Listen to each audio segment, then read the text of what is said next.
everyone. It's time for our daily dish, and it's going to make you hot for food.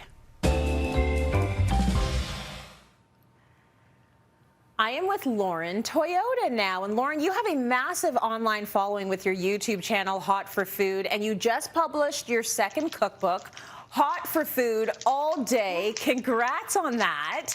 So many of us remember when you were a host on Much Music, interviewing stars like Taylor Swift and One Direction and Katy Perry, just to name a few. I would love to know what took you from there to a vegan cooking YouTube channel and writing cookbooks. Yes, times have changed.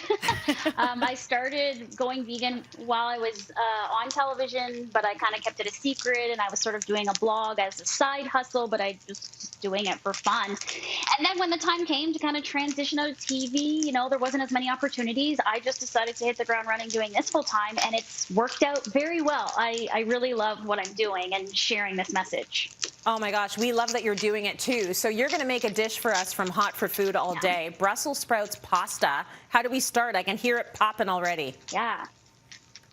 Yes, I had to cut a few corners here, but in your kitchen, you're going to do it all in a cast iron pan. And the first step would be to just toast some chopped walnuts. That's going to go in near the end, and then you can take them out of the dry pan. You'll also have your linguine already boiling. Ideally, you can multitask and have a pot of boiling water for the linguine and then this going. And then the key ingredient here are these Brussels. And to make these really tasty, you know, it's always like, oh, Brussels sprouts. It's like, we want to get you to eat them. This is the way. So you'll have them, put them in a really hot pan like this. You can hear it sizzling. There's some olive oil in here on a medium-high heat. And what you're trying to do is get these, don't touch them. People tend to stir too much, right? Let them sit for about 4 minutes on the first side, and you'll see they get this really nice char on the inside. And you don't want to overcook these. You want to keep them, they should kind of almost pop in color, and that's when you want to just take them out of the pan. So I went ahead and did that for time, but as you can see, they're nice and charred on the side, on the inside.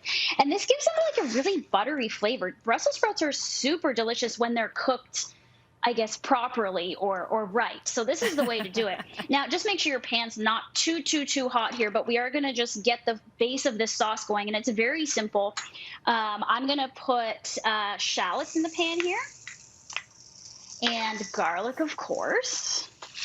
Good flavor base. That's a good sound. I'm also using, yeah, I love it, fresh thyme is really nice in this. It's going to complement the Brussels and the lemon that we're going to add in the white wine. And then I've got sliced sun-dried tomatoes. So this gives you a really nice salty pop as well as a textural thing here.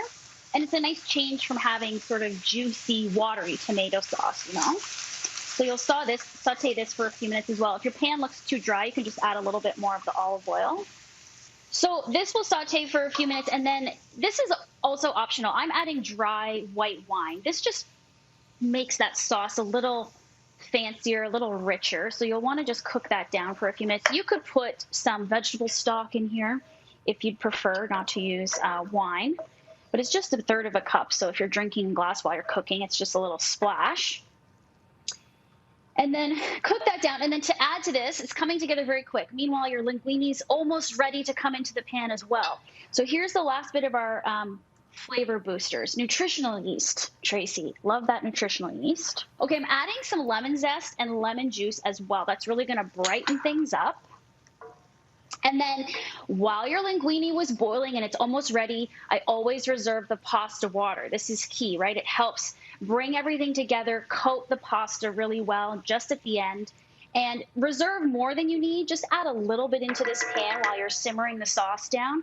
And then you can take your linguine. You can also use a gluten-free pasta if you prefer, but I like nice long noodles for this dish. Go right from the water into the pan. I just obviously don't have enough burners in front of me here.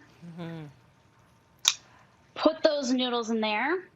Add your Brussels back in just at the end.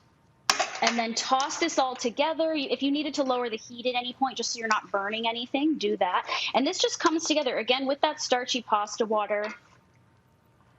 You're going to add salt and pepper just at the end to taste. And some of those walnuts as well. It looks amazing. I think the thing that I'm taking away from this for sure is the Brussels. Like, You got to cook them properly or they're just going to be gross. Like, they've never been my favorite vegetable, but if they're crunchy, I can handle them. Before we let you go, Lauren, because maybe you want to plate some of that up for us, I want to ask you this. Because veganism is definitely becoming way more popular right now. But what is the biggest misconception about veganism that you hear again and again and again, and you're like, no, stop it? What would you say?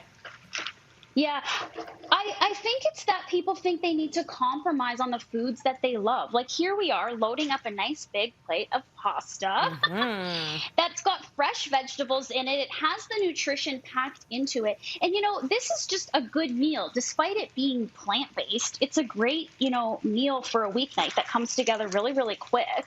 Yeah. Also kind of looks kind of fancy. So I think, yeah, you can still eat comfort foods. You can still enjoy the foods that you love, but by swapping out certain ingredients. Like I said, just using flavor and pantry staples in maybe a different way than you thought of in the past. And so things like nutritional yeast, lemon juice, sun-dried tomatoes, like these are all really like packing a punch in flavor. And so that's what it's about when it comes to plant-based cooking.